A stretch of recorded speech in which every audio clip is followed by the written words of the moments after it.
Welcome to The Explainer. Today, we're diving into a really powerful idea from the Zen classic, Zen Mind, Beginner's Mind. It's a concept that flips our whole idea of success on its head. It suggests that the more of an expert you become, well, the less you might actually see. So let's get into it. Just think about that for a second. This quote basically challenges everything we think about progress. Suzuki is saying that the expert, the one who's seen it all, is actually stuck in a much smaller, more limited world than someone who's just starting out. And yeah, that's the big question, isn't it? It really pushes against our whole culture of needing to be the best, the most knowledgeable. So let's unpack exactly why, in Zen, there's so much power in being willing to be a beginner over and over again.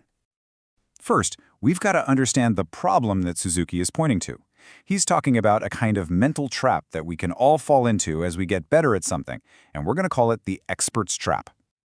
You know how it is. Once we think we know something, our mind can get, pretty rigid. We start thinking, I've got this figured out. But Suzuki warns that this exact thought is what boxes us in. We start making assumptions and judgments, and without even realizing it, we make our own world a whole lot smaller. Okay, so if being an expert can be a trap, what's the alternative?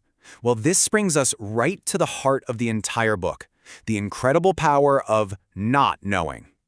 The Japanese have a word for this, shoshin.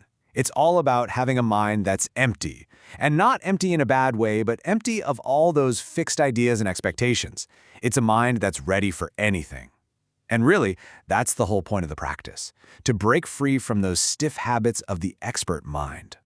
And I think this is a really, really important point. When Suzuki talks about an empty mind, he doesn't mean a mind that's blank or dumb.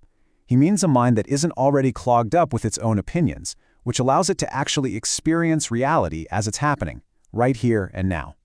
So these are the kinds of qualities we're talking about. You can see the theme, right? It's all about moving away from ego and achievement. The moment we let go of that need to get somewhere, our mind can just be what it is naturally, compassionate, boundless, and, like Suzuki says, always rich. Okay, this all sounds really nice, but how do we actually do it?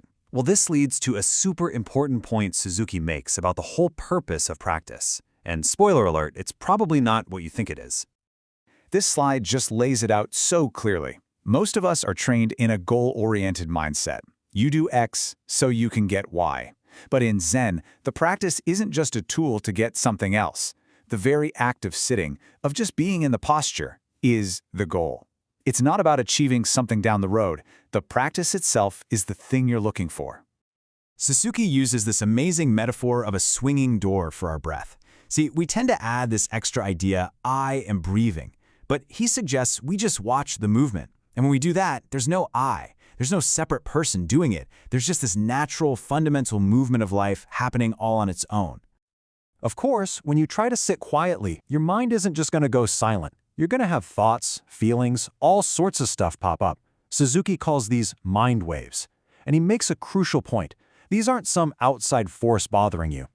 And here's the secret. The goal isn't to fight your mind or force your thoughts to stop. The instruction is much simpler. Just let them come and let them go.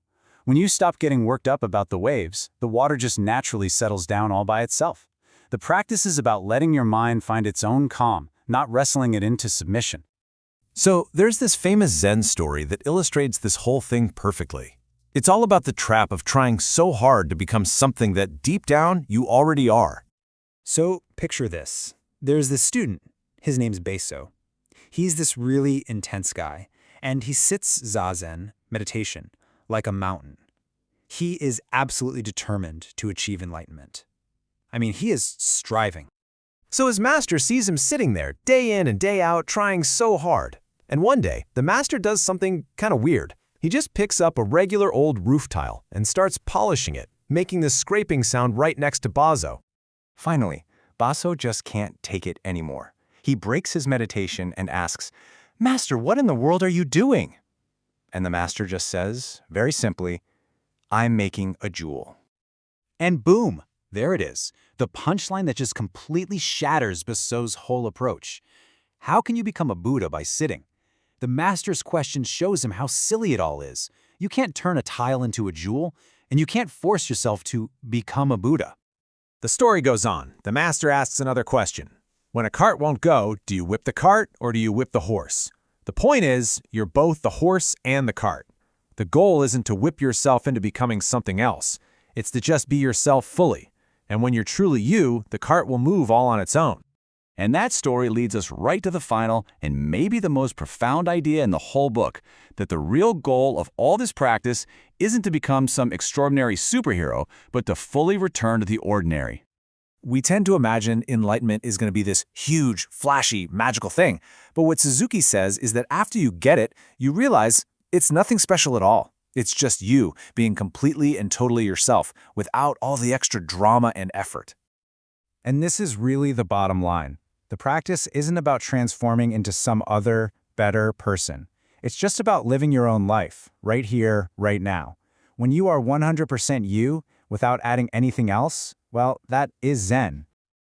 So, we'll leave you with this question to carry with you. In your own life, whether it's at work, in your hobbies, in your relationships, where have you maybe become a little too much of an expert, a little too locked in? And what might happen if you could approach that part of your life with a beginner's mind, just one more time?